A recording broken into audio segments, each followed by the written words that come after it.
Pagi menjelang siang, Bapak Ibu, para orang tua dan juga calon orang tua yang hebat, senang sekali bisa bertemu dengan para pejuang ilmu di acara seminar kita hari ini yang telah memasuki sesi keduanya. Di sesi pertama, kita sudah membahas terkait dengan kesiapan sekolah pada anak. Nah, di sesi selanjutnya masih terkait dengan sekolah juga nih. Kita akan membahas terkait kesulitan belajar spesifik pada anak.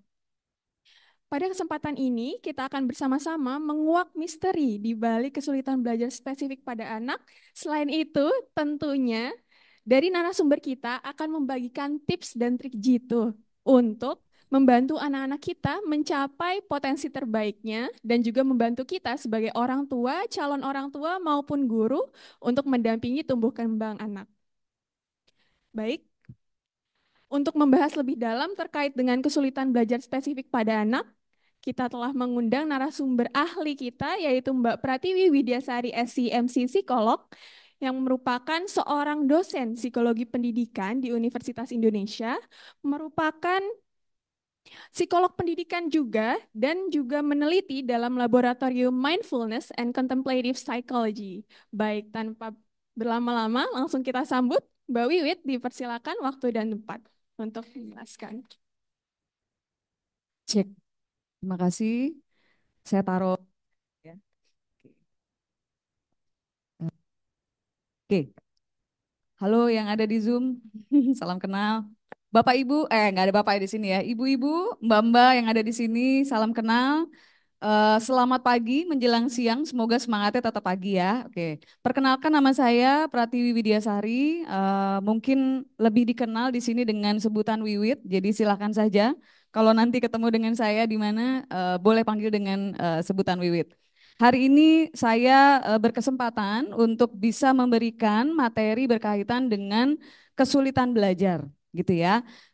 Saya ingin mengajak Bapak Ibu semua dan Mbak-mbak, Ibu semua di sini untuk bisa belajar bersama berkaitan dengan topik ini, begitu. Mungkin kita bisa mulai ininya share screen-nya.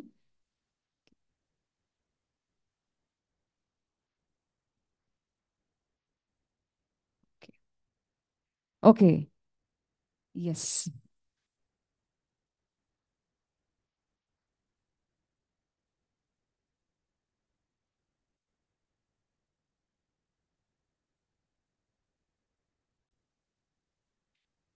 sudah. Oke. eh kita mulai dari kata kesulitan belajar terlebih dahulu mungkin ya, gitu ya. Jadi dalam artian mungkin saya juga ingin bertanya dulu kata kesulitan belajar, gitu ya. Kalau misalnya boleh dari Zoom comments juga atau dari ibu-ibu di sini, kira-kira kalau mendengar kata kesulitan belajar itu yang ditangkap itu apa ya? Nah, ada yang boleh share? Boleh, Ibu? Kesulitan belajar. Kira-kira apa yang terlintas di benak ibu-ibu sekalian mendengar kata kesulitan belajar? Mungkin di Zoom juga ada komentar. Ada yang mau? Kesulitan belajar kalau Yes. misalnya untuk yang anak Ya, usia dini ya. gitu, misalnya sesimpel dia nggak paham instruksinya apa. Gak paham instruksinya apa? Oke. Ada lagi?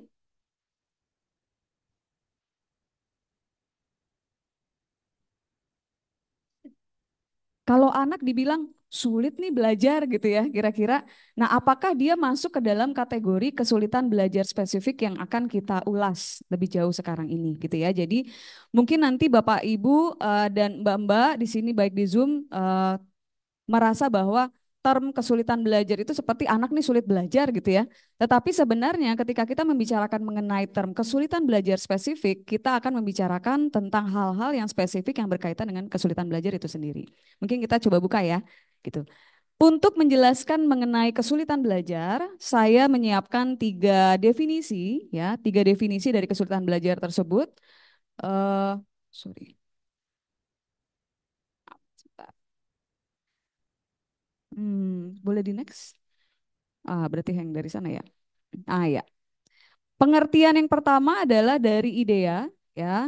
Eh, IDEA tahun 2007 mengatakan bahwa ketika si anak ya mengalami kesulitan belajar spesifik atau specific learning disorder gitu ya, kita bisa katakan bahwa anak tersebut mengalami gangguan pada satu atau lebih proses psikologis dasar yang meliputi pemahaman, penggunaan bahasa, baik lisan maupun tulisan ya, dalam artian mengucapkan maupun membaca dan juga menulis yang ketidakmampuan, ketidakmampuan untuk mendengar, berpikir, berbicara, membaca, menulis, mengeja, atau perhitungan gitu ya. Termasuk kondisi juga seperti gangguan perseptual, kerusakan otak, disfungsi minimal otak, disleksia, dan juga termasuk developmental afasia. Nah, yang perlu dicatat di sini adalah terkadang ketika kita mendengarkan kesulitan belajar, kita itu mencoba untuk mengeneralisir semua anak masuk ke dalam kesulitan belajar. Tetapi ketika merujuk pada beberapa definisi yang dikemukakan oleh IDEA, nanti oleh APA, termasuk juga oleh definisi yang dikemukakan oleh Dignas gitu ya, kita bisa lihat bahwa ternyata kesulitan belajar spesifik itu adalah kesulitan belajar yang tidak termasuk masalah belajar yang berasal dari hasil kesulitan penglihatan, kesulitan pendengaran atau gerak, keterbatasan intelektual, gangguan emosional, lingkungan, budaya, atau kesulitan ekonomi. Jadi, kalau misalnya ada anak mungkin mengalami kesulitan pada saat proses belajar, tetapi kesulitan tersebut disebabkan karena masalah penglihatannya atau pendengarannya, kita tidak bisa masukkan ke dalam definisi ini, gitu ya, dalam kategori ini. Jadi intinya adalah ini adalah batasannya. Kalau anak punya masalah, kesulitan belajar berkaitan juga dengan keterbatasan intelektual, maksudnya adalah mungkin IQ-nya di bawah dari rata-rata teman sebayanya begitu ya. Kita tidak juga bisa masukkan dalam kategori ini gitu ya. Jadi dalam artian berarti anak-anak atau siswa dengan kesulitan belajar spesifik adalah anak-anak yang mengalami kesulitan dalam proses belajar, tetapi sebenarnya kemampuannya ada secara kognitif. Ya, jadi kemampuan intelektualitasnya itu ada untuk dia bisa belajar, tetapi kenapa ya dia mengalami masalah dalam proses belajarnya? Begitu kira-kira pertanyaannya. Semoga cukup dipahami ya alasannya. Lalu, kita menggunakan lagi pengertian yang dikemukakan oleh Dignas dalam hal ini. Dikatakan pula di sini kurang lebih setara ya sama bahwa anak kesulitan belajar adalah individu yang mengalami gangguan dalam suatu proses psikologis dasar, disfungsi sistem saraf pusat atau gangguan neurologis yang terlihat ya manifestasikan dalam kegagalan nyata pada saat dia harus melalui proses pemahaman, gangguan dalam hal mendengarkan, berbicara, membaca dan sebagainya gitu. Di dalam Diknas sendiri juga dari buku Kemendikbudristek ini ya, jadi panduan sekolah inklusi ya yang dikeluarkan di tahun 2022 ini dikatakan juga sama seperti tadi, bukan bersumber pada sebab-sebab keterbelakangan mental, gangguan emosi, gangguan pendengaran, penglihatan, atau karena kemiskinan misalnya, membuat dia jadi kesulitan belajar, kita tidak bisa masukkan ke dalam kesulitan belajar spesifik. Ya, misalnya juga kesalahan metode mengajar yang dilakukan oleh guru, begitu ya, itu juga tidak masuk ke dalam kesulitan belajar spesifik ini, begitu ya. Jadi batasan itu harus jelas dulu sehingga kita bisa memahami dengan betul apakah yang dimaksud dengan si kesulitan belajar spesifik, begitu ya. Jadi dalam hal ini buku ini mengemukakan juga bahwa kesulitan belajar itu bisa juga dengan berkaitan dengan proses perkembangan gitu ya. Ada gangguan motorik, persepsi, bahasa, komunikasi, memori dan perilaku sosial. Termasuk juga kesulitan belajar yang berkaitan dengan akademis. Biasanya akademis tidak jauh-jauh dari membaca, ya kan, menulis dan juga berhitung. Dalam hal ini pula, ini yang biasanya akan kita bahas. Begitu ya. Jadi, apakah anak-anak kita memiliki kendala dalam proses membaca, proses berhitung, dan termasuk juga proses menulis? Dalam hal ini pula, ini juga ditekankan pada definisi yang dikemukakan oleh American Psychiatric Association atau APA tahun 2013 yang mengedepankan bahwa sebenarnya tiga hal ini yang diulas lebih jauh di dalam bukunya ya. Jadi dalam artian di sini juga dikatakan kesulitan belajar spesifik ya, atau gangguan belajar spesifik adalah gangguan perkembangan yang memengaruhi kemampuan otak. Jadi untuk memahami atau memproses informasi verbal atau nonverbal secara efisien dan akurat, ya. Nah, salah satu ciri penting dari gangguan belajar spesifik adalah kesulitan yang menetap dalam mempelajari keterampilan akademis dasar yang muncul selama periode sekolah formal, yaitu periode perkembangan. Jadi, catatan ini adalah biasanya kita akan mengetahui bahwa anak kita mungkin mengalami kesulitan belajar spesifik pada saat mereka menghadapi tugas-tugas yang sudah masuk dalam tugas-tugas sekolah. Begitu kira-kira.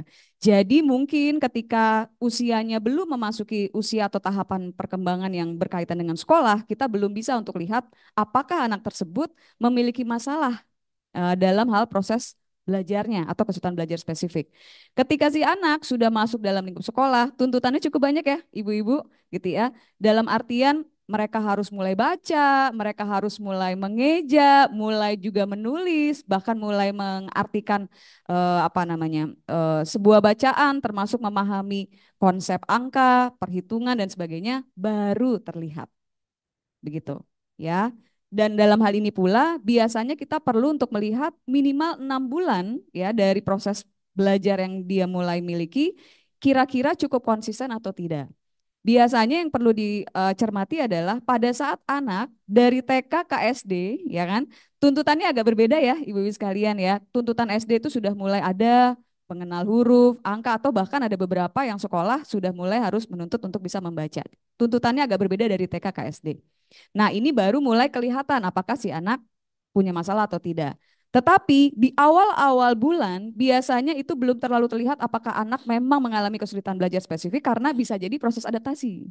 Ya, maka dari itu butuh waktu dulu kurang lebih sekitar 6 bulan minimal untuk bisa melihat apakah anak itu betul-betul memiliki masalah dalam hal kesulitan belajar spesifik ini.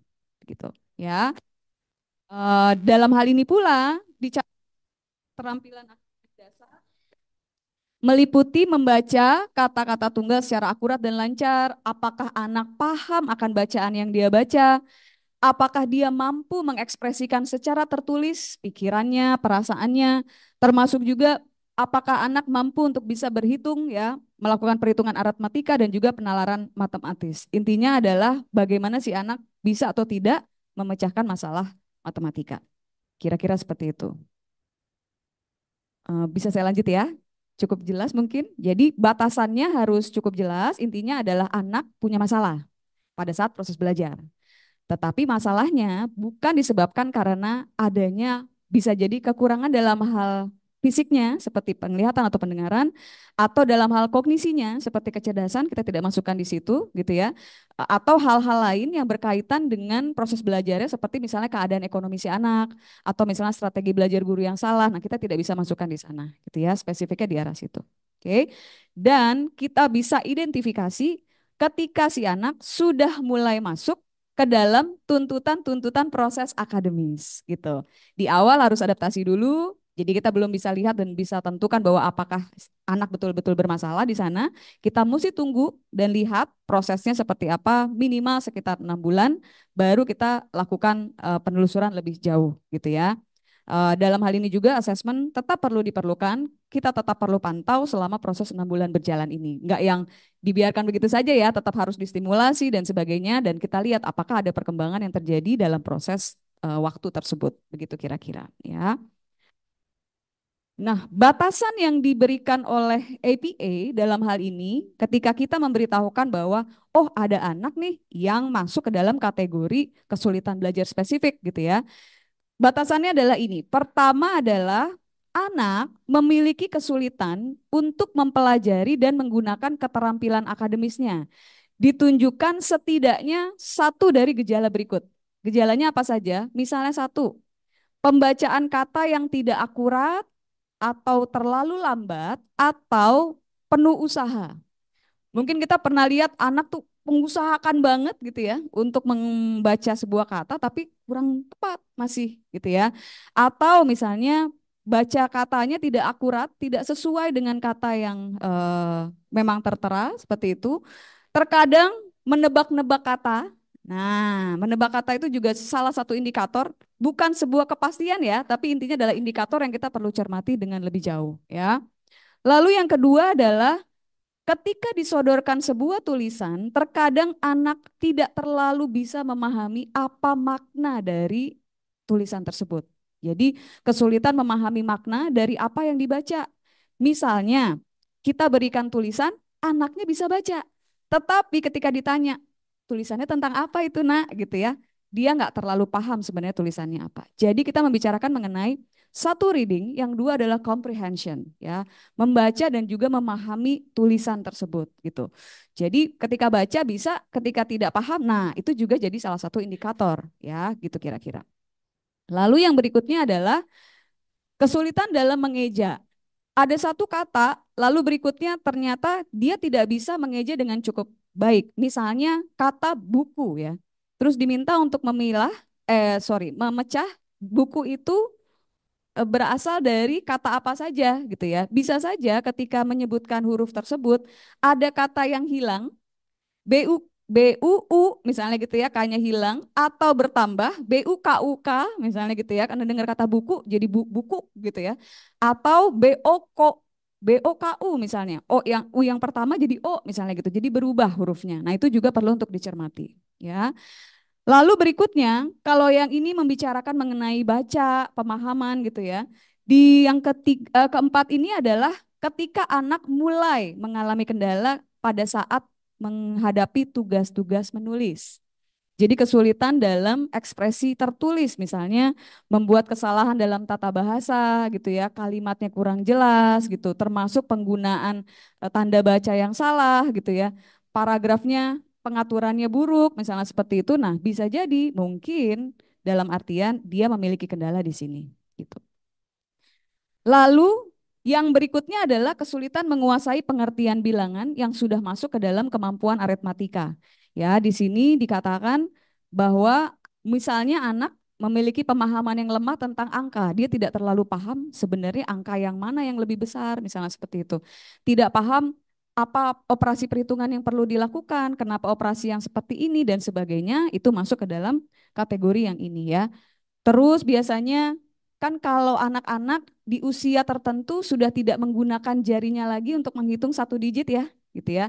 Dia masih menggunakan jarinya, padahal teman-teman seusianya sudah bisa menggunakan fakta matematika untuk bisa melakukan perhitungan tersebut, gitu. Ya. Lalu kadang-kadang juga gini, tiba-tiba menghitung nih, dia salah, terus dia coba metode yang lain, metode yang lain. Nah, itu indikasi bahwa jangan-jangan dia punya masalah dalam hal proses perhitungan matematika. Lalu yang berikutnya adalah kesulitan untuk melakukan penalaran matematis ya. Kadang-kadang kita kan ketika menghadapi tugas-tugas matematika ada konsep-konsep di sana. Nah, dia belum cukup paham nih ketika ada sebuah persoalan, konsep yang mana yang harus dipergunakan, kenapa harus seperti itu misalnya ya. Intinya adalah prosedur matematika untuk menyelesaikan masalah-masalah kuantitatif itu cenderung masih lemah. Lalu batasan yang berikutnya adalah biasanya anak dengan kesulitan belajar spesifik itu memiliki keterampilan akademik yang terkena dampak secara substansial dan kuantitatif berada di bawah apa yang diharapkan pada usia kronologis individu. Maksudnya adalah ketika si anak sudah masuk dalam usia tertentu, sebenarnya kan ada target-target tertentu di usia tersebut ya, sesuai dengan kebanyakan siswa pada usia tersebut. Nah, pertanyaannya adalah apakah si anak memiliki kemampuan yang sama atau keterampilan akademis yang sama setara dengan anak seusianya atau tuntutan pada usia tersebut. Biasanya itu terganggu. Misalnya gini, kemampuan anak ini harusnya membaca atau misalnya menulis itu harusnya sudah sampai pada kemampuan anak dia 8 tahun, berarti harusnya kemampuannya di 8 tahun ya. Tapi ketika kita lakukan pengecekan, oh ternyata dia masih kemampuannya setara 5 tahun. Means berarti di bawah itu. Nah, berarti mungkin ada kendala gitu ya. Karena harusnya dia sudah sampai di keterampilan akademis yang dimiliki oleh anak usia 8 tahun. Ya, karena itu juga yang terjadi adalah gangguannya sangat signifikan terhadap kinerja akademis atau pekerjaan atau dengan aktivitas kehidupan sehari-hari. Kita bayangkan ya, di kelas itu kan tuntutannya sama ya untuk semua siswa. Kalau dia punya kemampuan yang di bawah usia dari kebanyakan siswa lainnya, pastinya akan terjadi kendala seperti ini.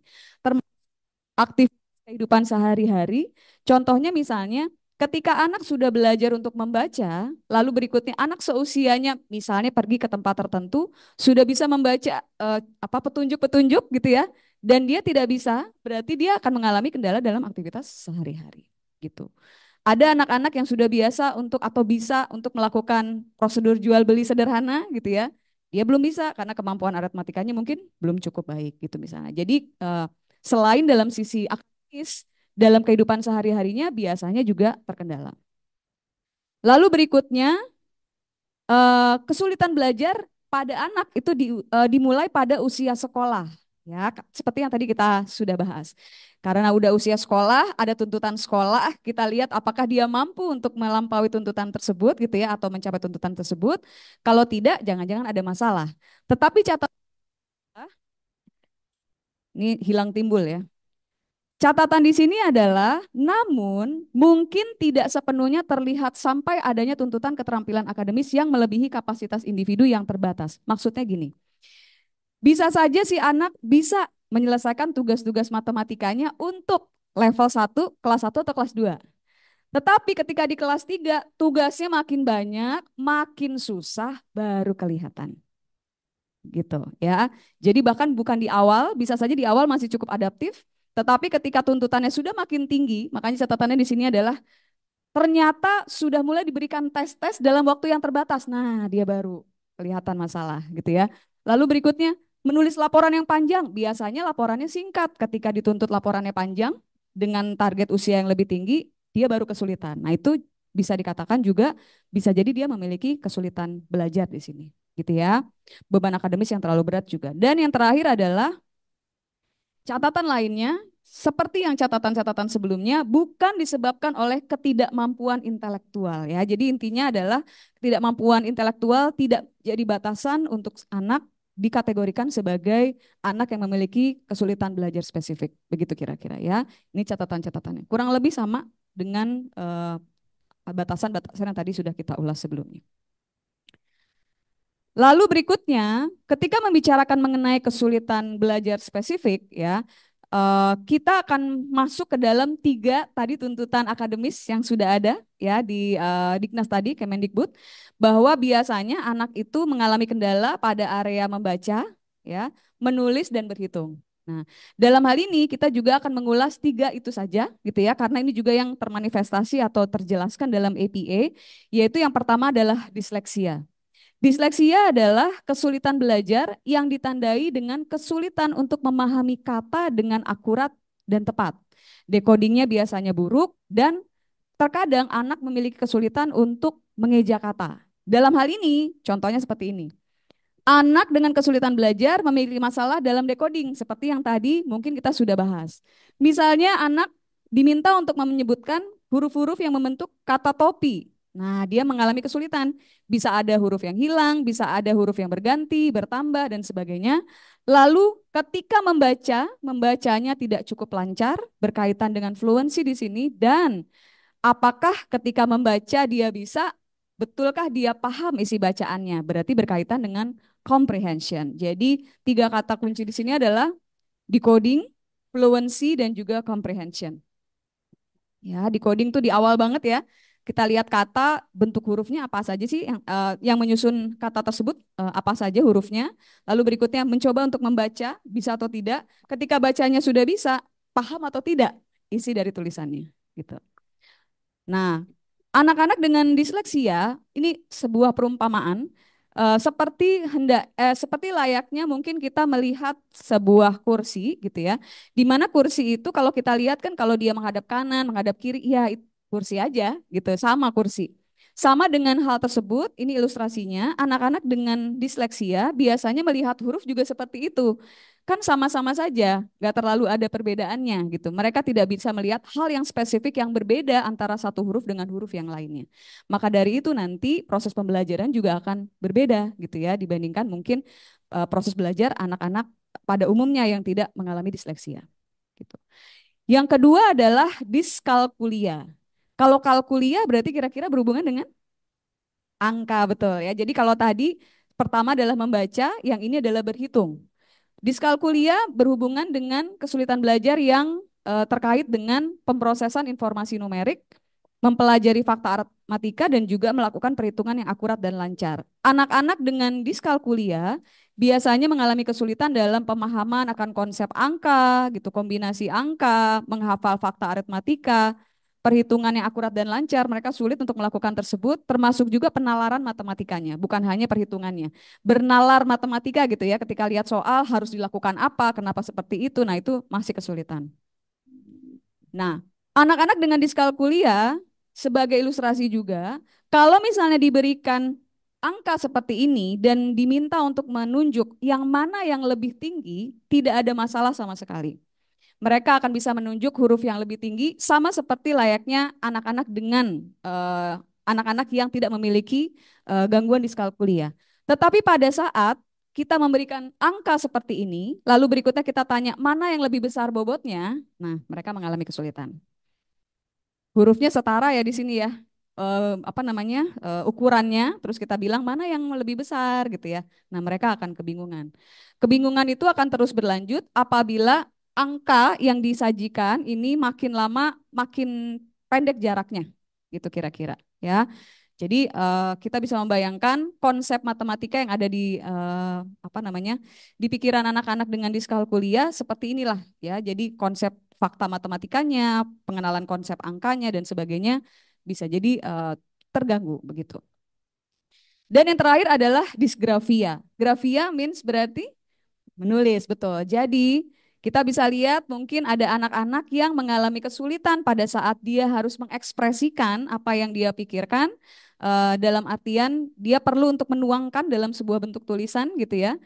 Eh, Terkadang dengan penggunaan tata bahasa, tanda baca, kejelasan organisasi ekspresi tertulis, atau lebih spesifiknya adalah biasanya anak-anak dengan disgrafia hurufnya itu biasanya ukurannya nggak terlalu balance gitu ya. Kontrol hurufnya tuh ukuran hurufnya tuh nggak terlalu bagus.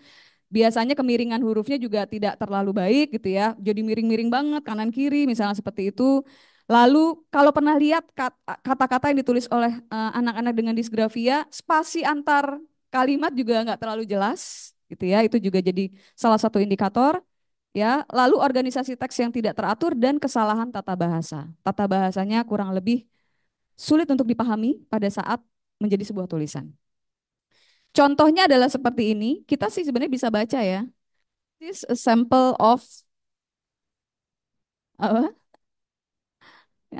My ya, I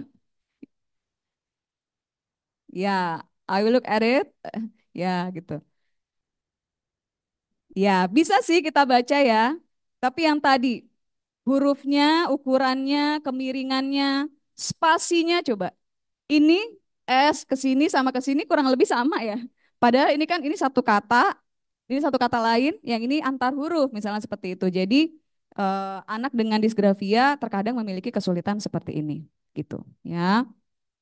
Nah, ternyata ketika anak memiliki kesulitan belajar spesifik, dampaknya itu cukup banyak ya. Di sini saya akan tuliskan dampak-dampak yang muncul berdasarkan APA, yaitu yang pertama adalah karena mereka tidak mampu untuk memenuhi tuntutan akademis, ya otomatis pencapaian akademisnya biasanya akan rendah. Ini kita asumsikan bahwa dia tidak mendapatkan penanganan yang baik ya, gitu ya, sehingga dibiarkan begitu saja, dia kesulitan dalam proses pembelajaran, biasanya pencapaian akademisnya menjadi rendah, termasuk akhirnya ada kecenderungan untuk putus sekolah. Kenapa? Karena dalam hal ini mungkin sekolah merasa targetnya tidak memenuhi untuk anak tersebut atau dari anaknya merasa bahwa untuk apa sekolah, toh saya tidak paham, misalnya seperti itu, sehingga kecenderungan untuk drop out juga mungkin bisa jadi lebih tinggi gitu ya. Lalu berikutnya, bayangkan anak belajar terus berikutnya nggak bisa ya. Stres nggak ibu-ibu? Stres banget. Padahal dia lihat teman-temannya kayaknya belajarnya sama aja kayak saya, kok teman-teman saya bisa, saya enggak gitu ya. Jadi pasti dampak stres psikologisnya akan cukup tinggi gitu. Sebagai catatan, Untuk anak-anak yang memiliki tekanan dalam aspek psikologis, biasanya akan menjadi pribadi-pribadi yang agak unik-unik di kelas. Mungkin akan menjadi pribadi yang bisa dikatakan akan pendiam gitu ya, akan merasa ya pokoknya menarik diri gitu karena saya berbeda dari teman-teman saya. Kenapa saya nggak bisa-bisa kayak gitu ya, sehingga jadinya merasa ada rendah diri di sana. Tetapi jangan khawatir, ada satu lagi ciri yang mungkin juga bisa terjadi yaitu anak bisa saja malah menjadi seseorang yang menyenangkan di kelas. Jadi kayak membawa keceriaan di kelas sebenarnya adalah untuk menutupi kekurangannya gitu. Sehingga dia pokoknya kalau saya ceria mungkin saya nggak dapat tugas kali gitu intinya. Ya, jadi dalam hal ini juga perlu dicermati anak-anak yang mungkin diam saja gitu ya, nggak mau menarik diri dari lingkungannya itu kita perlu lihat kenapa ya gitu ya. Dan juga termasuk yang berkebalikannya gitu, anak yang mencari masalah, anak yang mungkin malah eh, bersikap banyak apa mengeluarkan humor-humor gitu ya untuk menyenangkan di sekitarnya. Jangan-jangan salah satu bentuk ekspresinya dia supaya ya itu tadi dia bisa terhindar dari tugas-tugas yang diberikan oleh guru misalnya seperti itu atau merasa tidak terlalu berbeda dengan teman-temannya. Tetapi dia sebenarnya ada masalah gitu ya. Jadi kira-kira seperti itu. Lalu ketika tekanan psikologisnya sebegitu beratnya, bayangkan ya, satu adalah dia merasa dia tidak bisa, kedua teman-temannya bisa, kenapa dia nggak bisa, ada apa yang salah dengan saya, termasuk juga sekolah ini menuntut saya cukup berat loh gitu, saya nggak bisa, stres ya. Ya itu akan berdampak ke kesehatan mental yang buruk gitu ya. Dan yang terakhir, kalau yang di sini dikatakan bahwa ketika ini terjadi terus-menerus, mungkin saja nanti di kemudian hari ketika si anak sudah beranjak dewasa, akan terjadi tingkat pengangguran yang cukup tinggi. Gitu. Kenapa? Karena anak dalam hal ini tidak belajar dengan tepat untuk bisa menyelesaikan permasalahannya, sehingga masalah tersebut akan terbawa sampai dia dewasa. Ya kan? Nah, sampai dia dewasa means berarti mungkin aja ada kendala pada saat mencari pekerjaan gitu ya, proses dalam mencari pekerjaan dan sebagainya sehingga menyebabkan ya udah nanti bisa jadi penganggurannya akan menjadi meningkat. Atau dia sudah nyoba tapi ternyata tuntutannya sama kayak di sekolah dulu ya kan. Terus akhirnya ya udah deh saya nggak mau kerja deh gitu. Karena ini balik lagi nih trauma saya misalnya atau masalah saya akan muncul kembali kira-kira seperti itu. Oke. Sehingga pertanyaannya adalah apa ya yang bisa kita lakukan gitu ya.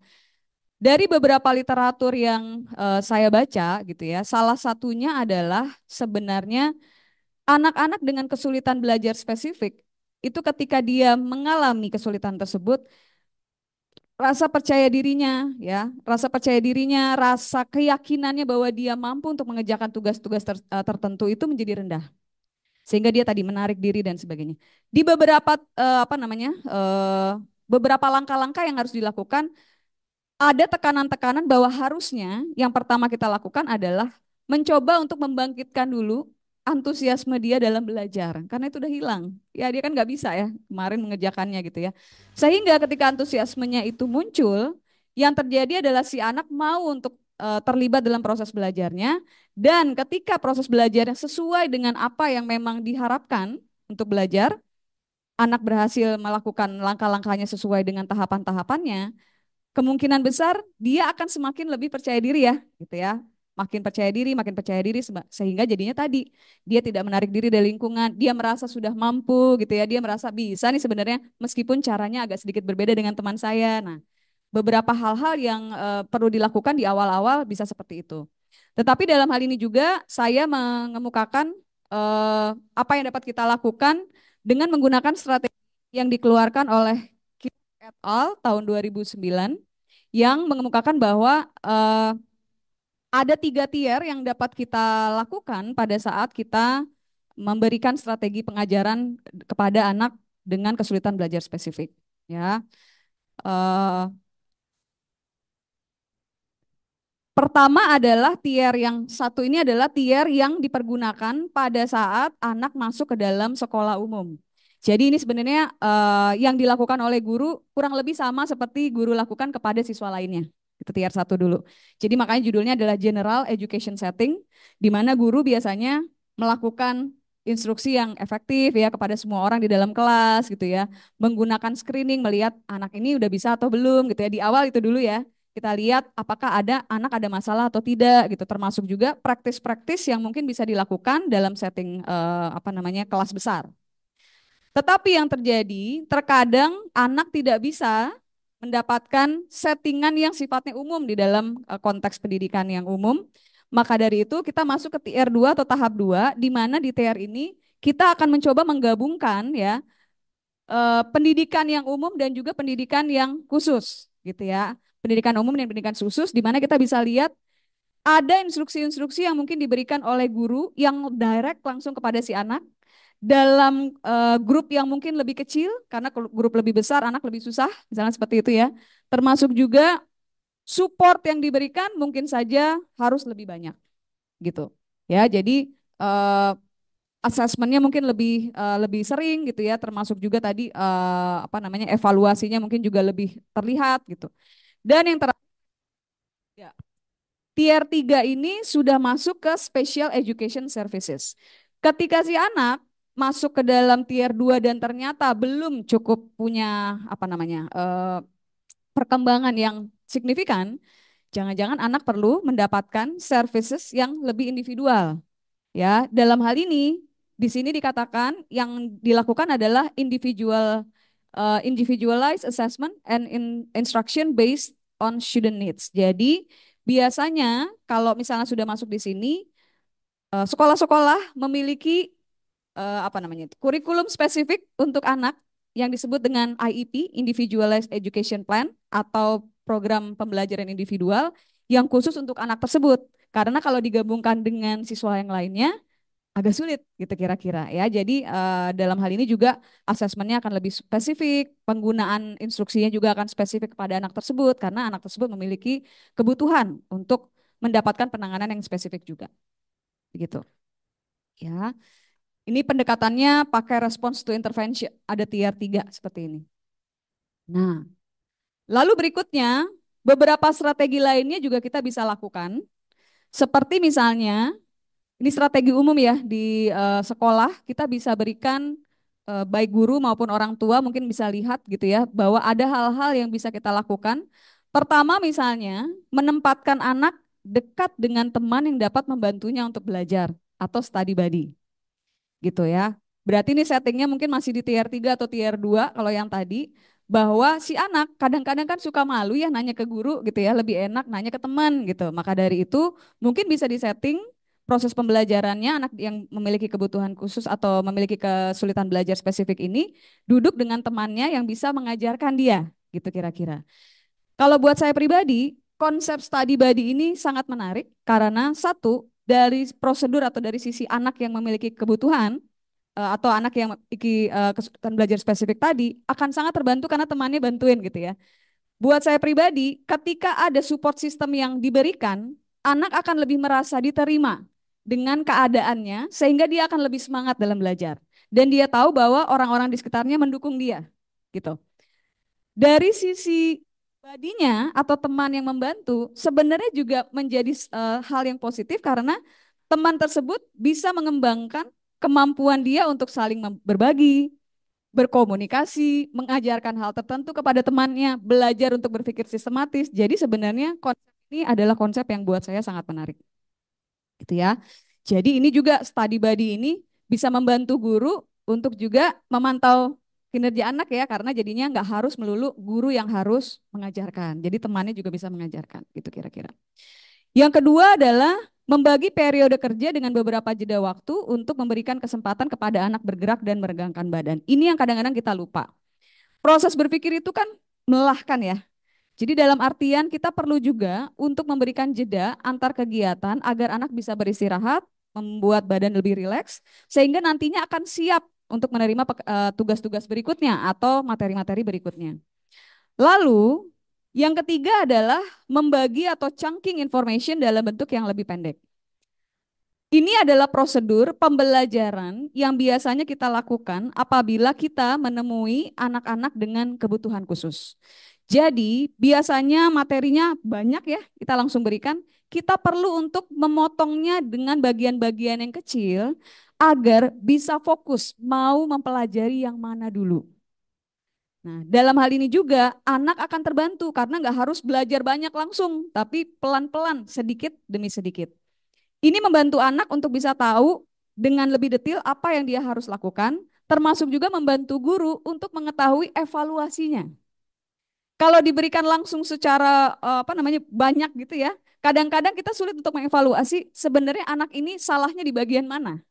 Tapi kalau dibuat chunking, kita bisa tahu dalam proses yang mana yang detail ini yang mungkin anak masih punya kendala. Gitu. Di sisi lain juga membantu anak untuk juga bisa fokus dalam mempelajari spesifik ya, spesifik materi yang diberikan.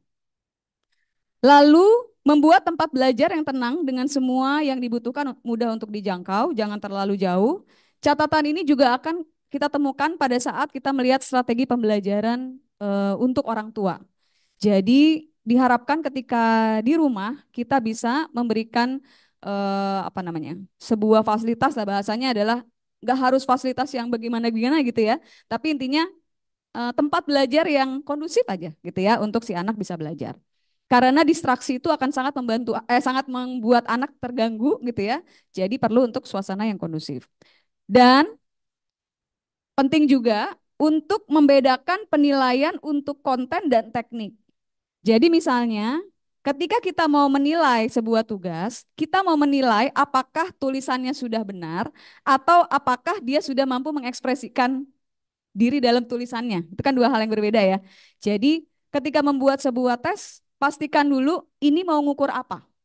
Kalau mengukur konten berarti kita kesampingkan dulu tulisannya yang jelek gitu ya. Tapi kalau misalnya mau melihat tulisannya berarti kesampingkan dulu kontennya nggak apa-apa. Kita lihat dulu prosedur tulisannya gitu kira-kira.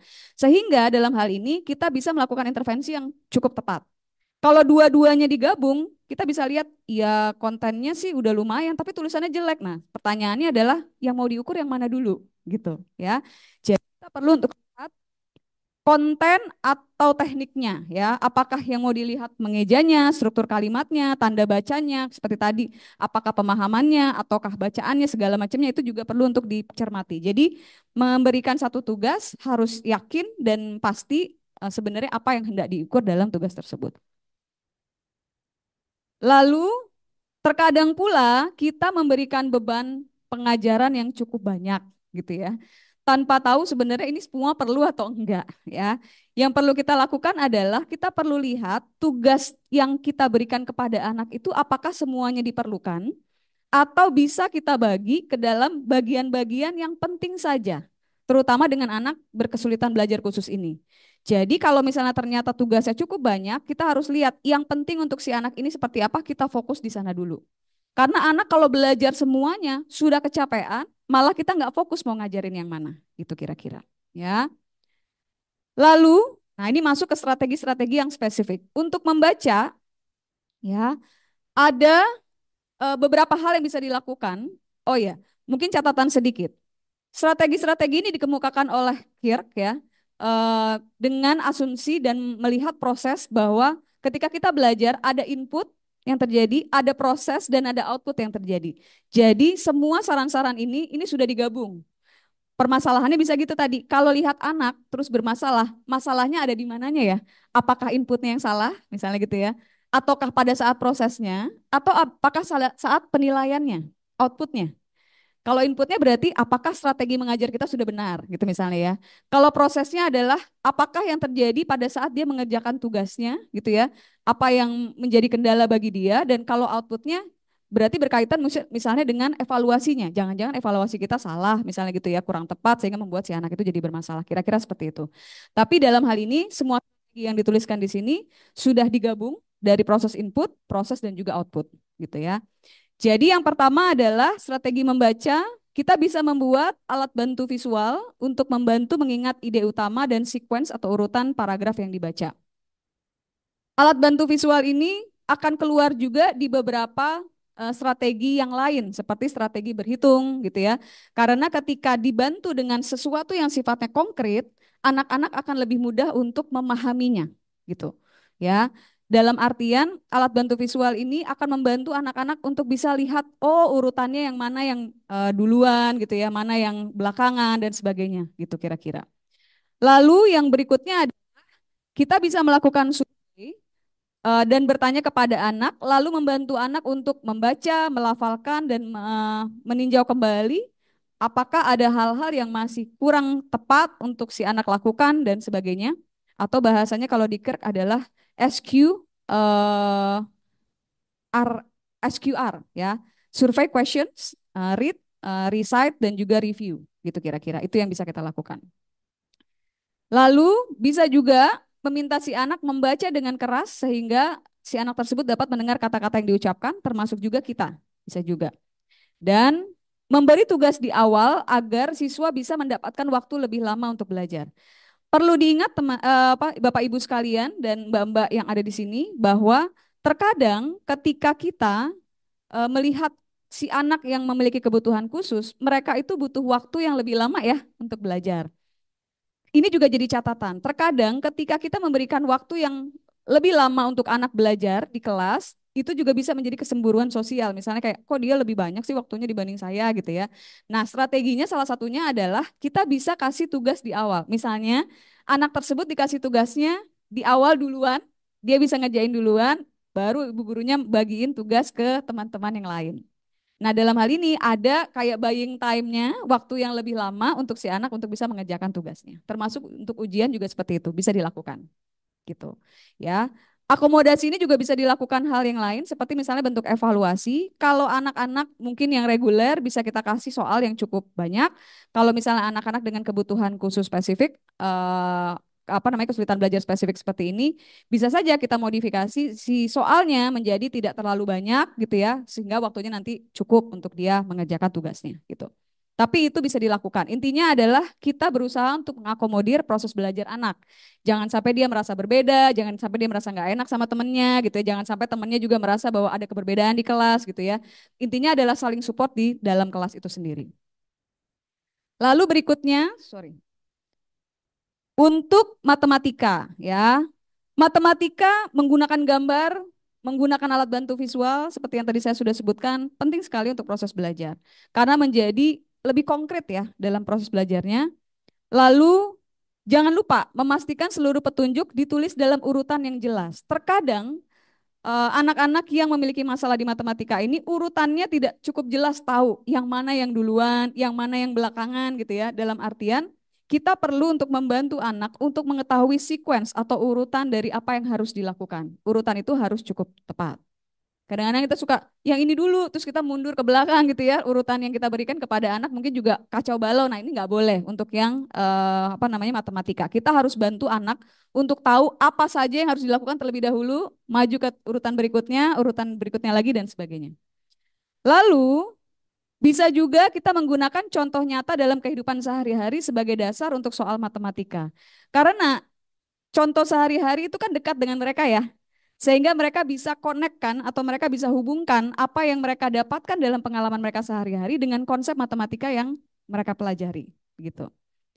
Lalu ini juga terkadang kita terlalu menekankan pada fakta, rumus ya penekanannya. Kita perlu untuk juga beralih ke fokus pada pemecahan masalah dulu deh, nggak usah terlalu yang rumus banget gitu ya. Karena yang dibutuhkan mungkin lebih ke sana. Lalu berfokus pada satu langkah di satu waktu, jangan terlalu banyak langkahnya, sampai dia paham dulu, baru kita lanjut ke langkah berikutnya, dan bekerja secara perlahan. Nggak apa-apa bekerja secara perlahan, yang penting paham gitu ya. Karena anak-anak itu kan kayak, kok saya nggak bisa, saya mesti buru-buru. Nah tenang aja, pelan-pelan juga nggak apa-apa, yang penting kamu paham gitu kira-kira. Mempergunakan bagan dan grafik bila diperlukan untuk berkomunikasi. Sama ya, gambar, bagan, grafik. Kalau misalnya mau dipergunakan boleh, karena ini adalah bentuk nyata yang konkret yang bisa dilihat oleh anak, dan anak mungkin saja akan lebih mudah untuk bisa memahami konsep-konsep yang akan kita berikan. Lalu strategi menulis. Nah, kalau menulis ini mungkin kita bisa bantu, sebelum menulis kita bisa ajak dulu mau nulis apa gitu ya. Kita bantu anak untuk tahu dulu rencana dia seperti apa ya. Salah satunya misalnya perencanaan sebelum menulis, ada referensi yang mau dipergunakan dalam proses penulisan, termasuk juga melibatkan seluruh indranya untuk dapat membantu mempersiapkan tahapan dalam menulis. Ya, mendengarkan, melihat atau merasakan. Kalau tulisannya dalam bentuk huruf ya, dan dia harus paham bentuk hurufnya seperti apa, ini juga bisa dilakukan. Mengikuti jejak bentuk huruf dan kata pada kertas atau permukaan bertekstur. Misalnya hurufnya B, ya dia ikutin dulu hurufnya B. Bisa di pasir ya, bentuk pasir seperti apa, bentuk pasir, bentuk huruf di dalam pasir itu seperti apa, A, B, C itu bisa seperti itu. Jadi kita menggunakan pendekatan sensori integrasi untuk bisa membantu anak untuk belajar dengan lebih baik, gitu ya. Lalu memperbolehkan memberikan jawaban singkat bila dimungkinkan. Ini juga catatan. Terkadang kita itu memberikan tugas dan meminta atau menuntut anak untuk memberikan jawaban yang panjang. Balik lagi kayak tadi, pertanyaannya perlu nggak sepanjang itu? Kalau nggak apa-apa kok anak menjawabnya cukup pendek. Yang penting terjawab si pertanyaannya gitu kira-kira. Jadi boleh aja memberikan jawaban yang singkat bila dimungkinkan dalam kasus-kasus tertentu sehingga si anak juga tidak terbebani pada saat dia harus menulis. Ya. Lalu tidak memberikan hukuman atau sanksi untuk hasil tulisan tangan yang kurang baik. Kadang-kadang kan suka gini, apa tuh tulisan tangan kayak cakar ayam gitu misalnya. Kamu nggak bisa nulis emang gitu ya. Nggak kebaca nih mama pusing misalnya gitu ya. Nah komen-komen seperti itu bisa jadi sebuah bentuk hukuman sebenarnya. Karena kalau misalnya itu ternyata dipersepsi menyakitkan, si anak tidak akan menulis lagi nantinya. Sekali lagi ya, kalau misalnya ternyata komen-komen yang kita berikan ternyata dipersepsi menyakitkan atau tidak menyenangkan untuk si anak, bisa jadi di kemudian hari anak tidak akan atau akan sulit sekali untuk melakukannya kembali gitu karena ya tadi konsekuensinya kok negatif ya saya udah ngusahain gitu ya. Jadi itu perlu untuk dicatat. Ini yang sama, rancangan di awal penulisan dan memberikan umpan balik. Jadi kayak di awal mau nulis apa ya, kira-kira paragraf satu isinya tentang apa, paragraf dua tentang apa gitu ya. Jadi sudah dapat gambaran sehingga anak udah punya bayangan mau nulis apa dan akan terbantu pada saat menuangkannya dalam bentuk tulisan. Gitu. Lalu untuk orang tua, pertama adalah mengembangkan panduan yang jelas untuk perilaku yang diinginkan dan mencatat kalau misalnya dibutuhkan dalam bentuk bagan, dalam bentuk kontrak belajar ya, yang dimana bisa dilihat sebagai pengingat gitu. Jadi misalnya kalau di rumah nih, adek udah mulai belajar nih ya gitu, belajar apa? Belajar ABC. Oke, berarti nanti setiap hari harus mulai mencoba lihat huruf ya gitu ya. Ada catatannya di bagan tersebut. Intinya adalah panduannya jelas untuk perilaku yang diinginkan, kita mau apa? Kita mau si anak itu berperilaku apa dan tercatat. Jadi anak tahu apa yang kita harapkan dan kita juga bisa memantau apakah anak sudah melakukannya atau tidak. Kalau si anak lupa, kita tinggal bilang, coba yang ditulis di situ apa gitu ya. Jadi itu jadi. Yang kedua adalah, nah, kalau tadi catatannya tidak atau jangan memberikan konsekuensi negatif, catatan untuk orang tua adalah secara konsisten memberikan penguatan atau reinforcement ketika anak memperlihatkan perilaku yang diinginkan. Jangan lupa memberikan penguatan sekecil apapun penguatan tersebut karena itu akan membantu anak untuk semangat dalam belajar. Ya, misalnya hari ini udah mulai bisa membedakan huruf apa ya, B dan D misalnya gitu, atau sudah mulai bisa menulis satu kata dengan cukup rapi, langsung diberikan penguatan. Penguatan itu akan membantu anak untuk makin senang untuk belajar. Terutama kalau mengingat ya, sebelumnya kan ada masalah ya, gitu ya, ada masalah kita bantu dia bisa, pasti dia akan lebih semangat lagi dalam proses belajarnya. Lalu ini sama seperti tadi, menyediakan tempat belajar yang sunyi, yang kondusif, dan bila dibutuhkan catatannya di KIR adalah mencari bantuan dari tutor kalau ternyata pihak guru maupun dari sekolah maupun orang tua misalnya masih butuh nih anak mendapatkan pendampingan gitu ya. Kalau dalam konteks pembelajaran di Indonesia, mungkin kita kenal dengan GPK atau guru pendamping khusus. Apabila dibutuhkan dan apabila dimungkinkan untuk disediakan, mungkin kita juga bisa lakukan ini.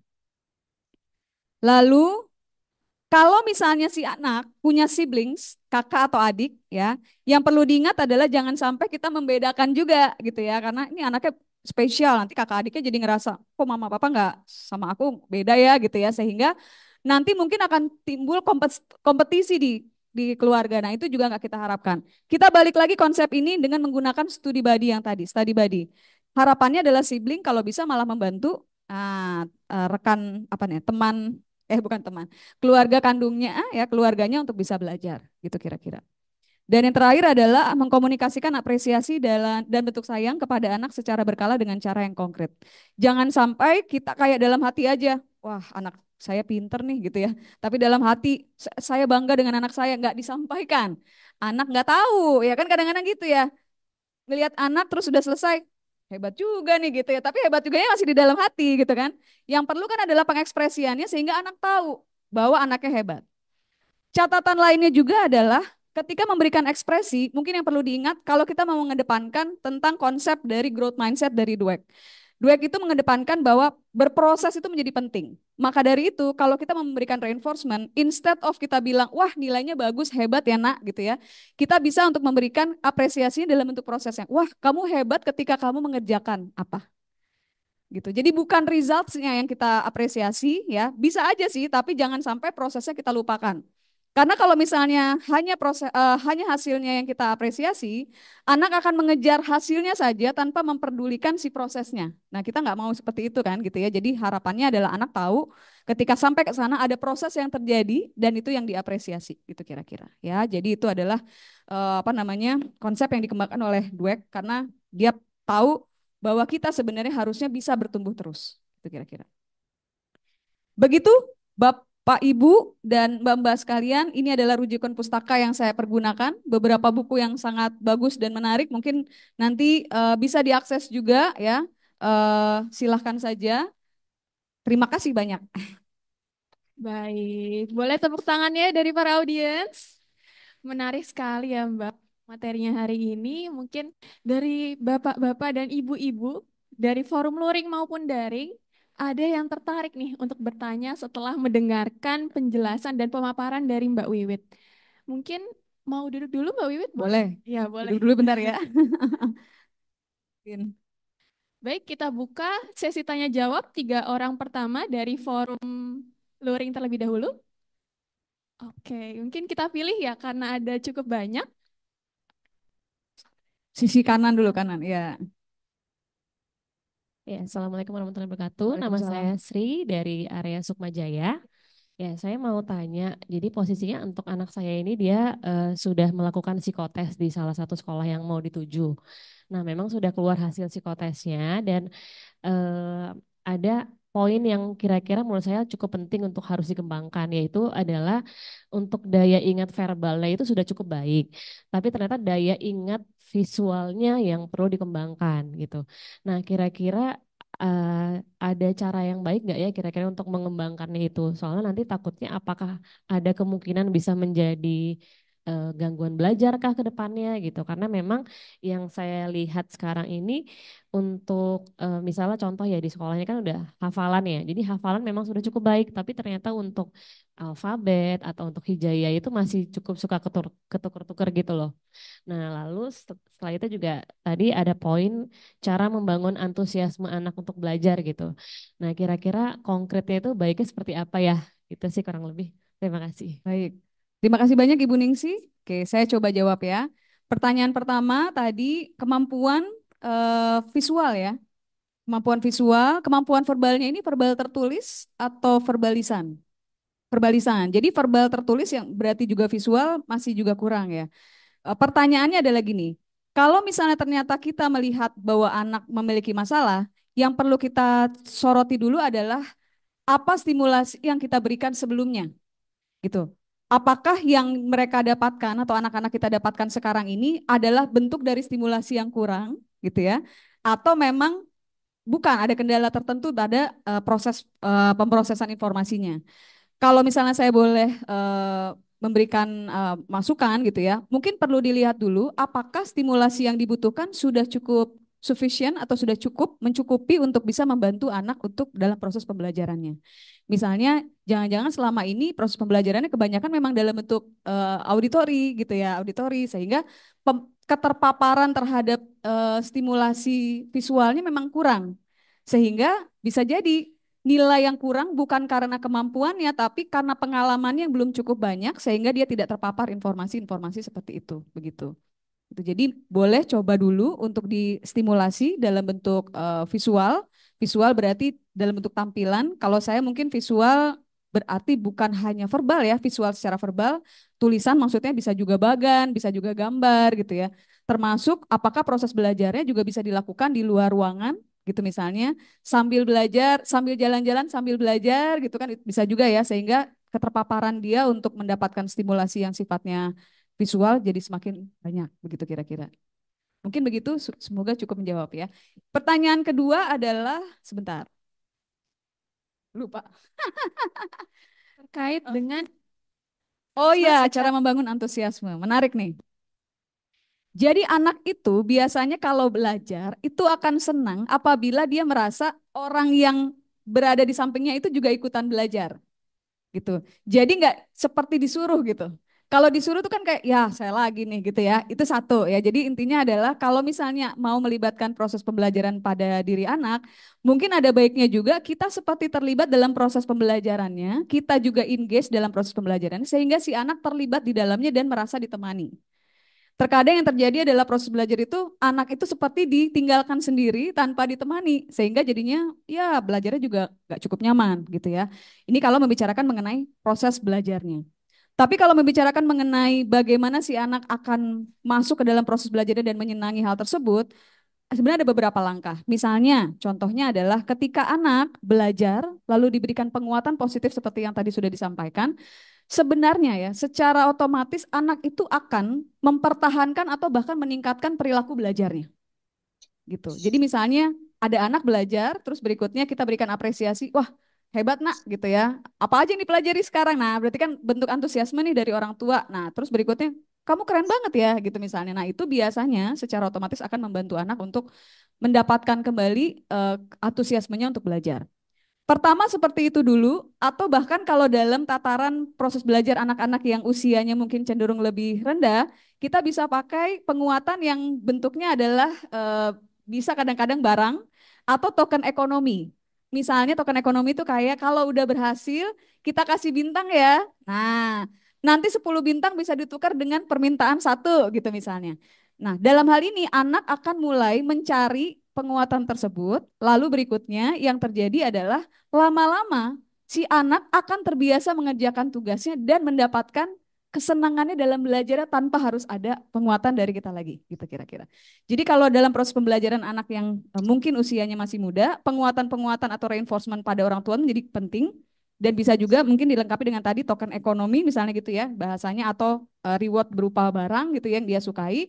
Lalu makin lama ketika anak belajar, dia kemungkinan besar akan menyukai proses belajarnya sehingga akan terbentuk apa namanya reinforcementnya yang sifatnya intrinsik. Dia senang belajar gitu. Dia belajar bukan karena dia ingin mencari apa namanya pujian dari orang tuanya lagi, tapi dia senang belajar karena ketika belajar saya tahu sesuatu. Nah, itu harus dibangun dari pelan-pelan gitu. Nah, membangun antusiasme itu juga bisa kita lakukan dengan kita mencari tahu dulu minat si anak seperti apa dan kita ajak untuk bisa lihat minat tersebut dalam bentuk konkret. Misalnya kalau suka teknologi, eh, konkret nyatanya gimana sih gitu ya. Kita bisa ajak ke museum sehingga dia bisa punya gambaran seperti apa dalam bentuk yang lebih nyata gitu kira-kira. Jadi keterlibatan orang tua masuk ke dalam proses pembelajaran anak, tidak ditinggalkan anaknya itu menjadi penting kalau buat saya. Penguatan positifnya menjadi penting juga. Si anak jadinya merasa bahwa apa yang dia lakukan itu diapresiasi oleh orang tuanya, diketahui dan dihargai jadi penting. Lalu berikutnya ketika itu berjalan, biasanya akan terbentuk rasa percaya diri untuk mengerjakan dan termasuk kepuasan dalam mengerjakan tugas-tugas tersebut. Makanya di akhir-akhir kita nggak perlu lagi kan muji-muji terus gitu ya, ngasih coklat misalnya gitu, karena dia sudah membentuk kesenangannya sendiri dalam proses belajar itu sendiri. Gitu. Semoga cukup menjawab. baik, Ya baik, terima kasih banyak sudah untuk cukup. pertanyaannya. Terima Ya. kasih. Selanjutnya untuk pertanyaan kedua, boleh tadi ada beberapa orang lagi? Oke, kita pilih satu lagi dari yang belum bertanya mungkin. Ya, terima kasih. Saya Evi dari Jagakarsa Jakarta. Salam kenal Ibu. Ya, mau bertanya terkait yang disleksia, diskalkulia maupun disgrafia. Apakah kesulitan ini ada kemungkinan satu anak tuh bisa mencakup 3 kesulitan ini? Betul, iya. Bisa. Bisa. Atau 2 gitu saling berhubungan? Bisa gitu? saling berhubungan. Bisa Oke. satu ataupun bisa berhubungan, begitu kira-kira. Terutama disgrafia dan juga disleksia ya. Ketika membaca dan bermasalah, mungkin tulisannya juga jadi bermasalah begitu kira-kira. Jadi bisa saja itu adalah komorbid atau apa namanya saling berkaitan. Tetapi mungkin saja hanya sendiri gitu. Maka dari itu kalau misalnya tadi kita lihat definisi yang dikemukakan oleh APA, American Psychiatric Association, kesulitan belajar itu sudah tidak dipecah lagi. Jadi dia jadi satu rangkaian, satu kesatuan gitu. Apakah nanti akan muncul disleksianya atau nanti disleksia dan disgrafia dan sebagainya. Cuman memang kalau satu muncul juga nggak apa-apa gitu. Maksudnya hanya satu juga bisa, tapi kalau beberapa juga dimungkinkan sebenarnya gitu. Jadi kehadiran yang satu mungkin bisa menyebabkan yang lain. Begitu kira-kira. Ya, boleh satu lagi. Anak saya itu baru kelas 1, baru 3 bulan berjalan kemarin, awal Oktober saya dipanggil oleh sekolah dan menyatakan anak saya butuh guru pendamping. Nah, yang saya pertanyakan adalah dia memang di kelas itu ada anak spesial juga, anak ADHD gitu ya. Jadi dia udah tahu, oh ada temannya yang spesial dan butuh guru pendamping. Nah, ketika saya pertanyakan kenapa anak saya butuh guru pendamping, anak saya itu kecerdasan verbalnya, lisannya itu eh, lumayan gitu ya, lebih lebih bagus gitu. Makanya ketika dikasih tugas oleh guru, dia tuh kadang lebih kayak ke distrak dan akhirnya dia tuh ngajak temennya ngobrol gitu. Jadi kayak mengganggu gitu di kelasnya. Nah, itu yang apa ya yang dikhawatirkan guru, dia terlalu banyak bicara sehingga mengganggu teman-temannya seperti itu. Apakah itu termasuk kesulitan belajar juga? Dan ketika anak saya dikasih guru pendamping dan dia tahu kalau yang pakai guru pendamping itu adalah anak spesial gitu, kira-kira berdampak nggak ya ke anak saya gitu? Saya tuh agak khawatir gitu, jadi pertimbangan saya gitu. Khawatirnya dia malah ngerasa, loh saya kan bisa gitu. Sebenarnya dia bisa gitu ngerjain tugas, cuman karena sering ke distrak, fokusnya memang kurang bagus gitu. Apakah itu termasuk kesulitan belajar juga gitu? Makasih. Baik, terima kasih banyak. Mungkin kalau misalnya membicarakan mengenai atensi ya, kita bisa masukkan ke dalam apa namanya diagnosis lain seperti attention deficit hyperactive disorder misalnya, yang di mana sebenarnya Ibu Evi, mohon maaf, Ibu Evi itu juga masuk ke dalam komorbid atau kecenderungan yang bisa muncul berkaitan dengan tadi disleksia, disgrafia gitu. Jadi ada anak-anak yang tidak bisa menulis karena juga terganggu masalah atensinya. Tapi bukan sebuah kepastian bahwa ketika anak-anak yang memiliki atensi yang terbatas akan menjadi masalah juga dalam hal disleksia gitu ya, dalam yang tadi kesulitan belajar spesifik gitu. Karena dalam hal ini kesulitan belajar spesifik itu kan ada ketergangguan dalam area neurologisnya ya, otak gitu ya. Dalam hal ini mungkin saja sebenarnya tidak ada gangguan di arah sana, tapi memang kemampuan dia untuk apa namanya memberikan atensi terhadap sesuatu terbatas gitu. Tapi karena baru kelas 1, sepertinya mungkin perlu untuk dilihat lebih jauh lagi apakah betul memang ada kecenderungan ke arah sana atau seperti tadi proses adaptasinya gitu ya. Kita mesti lihat dengan cukup konsisten apakah itu akan berlanjut terus sampai dalam waktu tertentu gitu.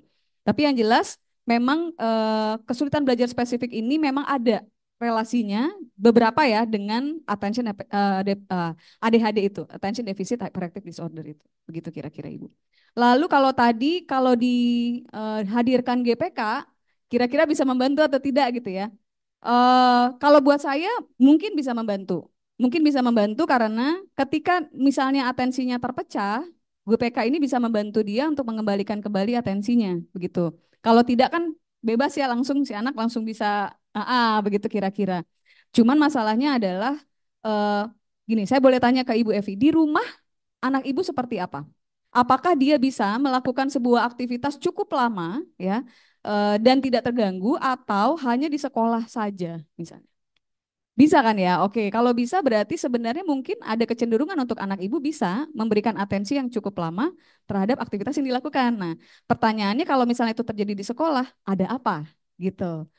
Nah, jangan-jangan dia atensinya terpecah bukan karena atensinya yang memang terbatas gitu ya, masalah atensi, tapi ada sesuatu, misalnya dia tidak suka dengan materinya, sehingga jadinya dia mengalihkan perhatiannya ke aktivitas yang lain gitu. Jadi perlu untuk dilihat apakah memang cukup konsisten itu muncul di beberapa setting yang sama gitu ya. Kalau misalnya iya, mungkin ada kecenderungan ke arah sana, tapi kalau tidak, kita perlu lihat apa yang menyebabkan di setting tertentu menjadi berbeda gitu.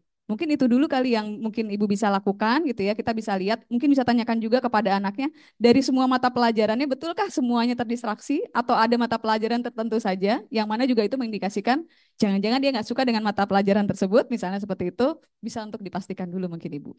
Begitu kira-kira. Cukup menjawab Ibu? Ya, terima kasih banyak Ibu Evi. Oke. Baik, untuk pertanyaannya dari Mbak Wiwit, mungkin karena waktunya yang pas, jadi memilih satu pertanyaan dari Zoom ya, supaya adil juga dari teman-teman luring dan daring bisa saling bertanya. Oke, jadi di sini ada pertanyaan dari Bapak Taufik. Saya izin bertanya Bu, untuk pertanyaan pertama, ada level anak kesulitan belajar seperti ASD dan gangguan lainnya sedang dan berat. Kemudian kedua, pada anak kesulitan belajar, khususnya di setting pendidikan, prioritas intervensi apa diberikan pada anak kesulitan belajar? Apakah harus diintervensi terkait kesulitan belajarnya terlebih dahulu atau dari sisi dampak psikologisnya seperti kepercayaan dirinya dan harga dirinya? Seperti itu. Baik. Terima kasih banyak. Wah, kira ada bapak-bapak ya. Salam kenal Bapak Taufik. Oke, saya Wiwit. Oke, pertama adalah masalah ini ya, apa namanya, gradasi ya, level. Yang saya ketahui, sepanjang yang saya ketahui, di beberapa kesulitan belajar itu ada yang spesifik-spesifik memang. Tapi tidak saya tampilkan di sini, jadi dalam artian memang ada hal-hal yang spesifik. Tapi pertanyaannya adalah apakah hal yang spesifik ini merujuk pada degradasi tertentu atau tidak? Seingat saya tidak, tapi lebih kepada tipe-tipenya gitu ya, tipe-tipenya. Jadi ada kesulitan, kalau nggak salah tuh disleksia kayaknya ada gitu ya. Tapi tidak saya tayangkan di sini. Tapi intinya ada beberapa hal tersebut dan sepengetahuan saya, mungkin kalau misalnya saya salah bisa dikoreksi. Gradasinya itu nggak ada yang parah gitu misalnya gitu ya. Setahu saya tidak gitu. Terutama apabila memang ditangani secara khusus dari awal gitu kira-kira. Lalu yang kedua adalah ketika kita melakukan intervensi, lalu berikutnya intervensi yang mana yang harus dilakukan terlebih dahulu, apakah secara psikologis atau secara ini ya kesulitan belajarnya. Buat saya memungkinkan nggak ya untuk berjalan beriringan? Maksud saya adalah ketika kita mengintervensi proses belajarnya anak, sebenarnya kan ketika kita memberikan penguatan, kita sekaligus memberikan intervensi psikologis kepada anak gitu. Jadi buat saya itu bukan dua hal yang dipisah. Karena kalau misalnya kita mau memberikan sebuah penguatan bahwa anak itu bisa, kita perlu menunjukkan apa kebisaan dari anak.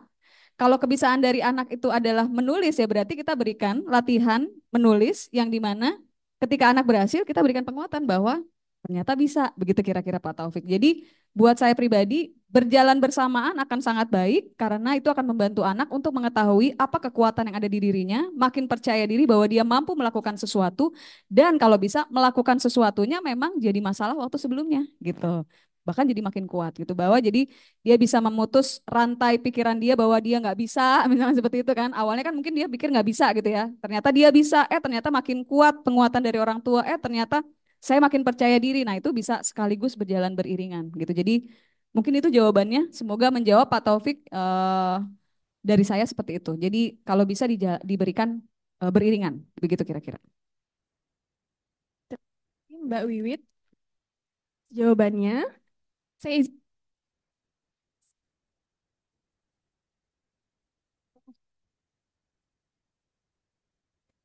tes. Baik. Saya izin menyimpulkan terkait dengan sesi pemaparan materi dari kesulitan belajar spesifik pada anak, bahwa ternyata tidak semua anak yang kesulitan saat belajar itu bisa diidentifikasi sebagai gangguan belajar spesifik ya Mbak. Ya, jadi ada batasan-batasan yang harus dipenuhi seorang anak ini bisa masuk ke dalam kategori kesulitan belajar yang spesifik. Di mana tadi salah satu ciri pentingnya yaitu gangguan ini adalah adanya kesulitan yang menetap yang muncul selama periode sekolah formal. Baik, jika para audiens di sini bingung atau mungkin khawatir nih gejala yang muncul pada anak ini termasuk gangguan spesifik belajar atau tidak, di sini di Psikologi Universitas Indonesia, saya izin promosi, ada klinik profesi pendidikan psikologi yang mana hadir apabila Bapak Ibu ingin mengonsultasikan masalah anak-anaknya kepada psikolog-psikolog yang hebat di sini. Baik. Terima kasih Mbak Wiwit atas insight-insightnya, dan juga di sini para orang tua dan calon orang tua bisa menyelami lebih dalam terkait dengan kesulitan belajar pada anak. Boleh dong tepuk tangannya sekali lagi untuk Mbak Wiwit. Ya, semoga seminar ini bisa memberikan manfaat yang sebesar-besarnya pada kita semua, dan mohon untuk Bapak Ibu bisa mengisi link kehadiran sebentar, bisa nanti akan mendapatkan sertifikat nih untuk yang mengisi link kehadiran. Baik, akhir kata, I wish for all parents have a delightful parenting. Semangat dan sukses untuk para orang tua, semangat dan sukses untuk kita semua. Bisa ditunggu ya Bapak Ibu, setelah ini kita akan ada sesi foto bersama dan juga penayangan video eh, perkenalan klinik pendidikan profesi setelah ini.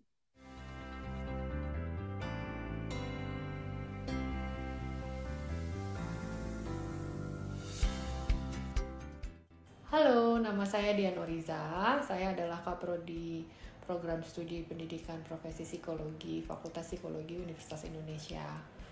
Selamat datang di Klinik Pendidikan Profesi Psikologi. Klinik ini terdiri dari 3 ruang terapi, 8 ruang pemeriksaan, dan 2 ruang observasi. Ruang observasi berfungsi sebagai tempat bagi pembimbing untuk melakukan monitoring terhadap praktik profesi psikologi bagi mahasiswa. Ruang ini juga dapat dipergunakan sebagai tempat untuk studi, observasi, dan eksperimen.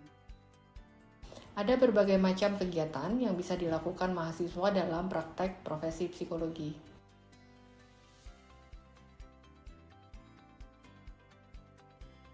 Program studi pendidikan profesi psikologi, program profesi, bertujuan untuk melahirkan tenaga dan ilmuwan psikologi yang dapat membantu, mempromosikan, dan meningkatkan kesejahteraan psikologis dari komunitas sekitar dan masyarakat Indonesia pada umumnya.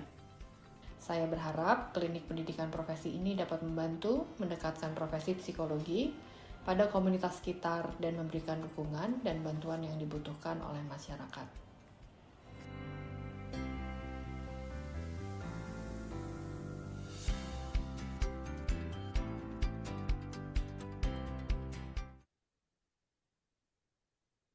Baik, jadi setelah tadi penayangan video singkat terkait dengan pengenalan klinik, boleh tepuk tangannya? Mungkin untuk ibu-ibu atau bapak-bapak yang tertarik untuk melihat-lihat lebih jauh terkait fasilitas dan apa yang ada di klinik pendidikan profesi psikologi di UI, ini bisa nanti kita akan ada tur sedikit untuk yang tertarik akan ditemani oleh panitia. Gitu ya Bapak Ibu, oke. Mungkin kita tutup, terima kasih dan sampai jumpa di Clinical Psychology Seminar Series selanjutnya.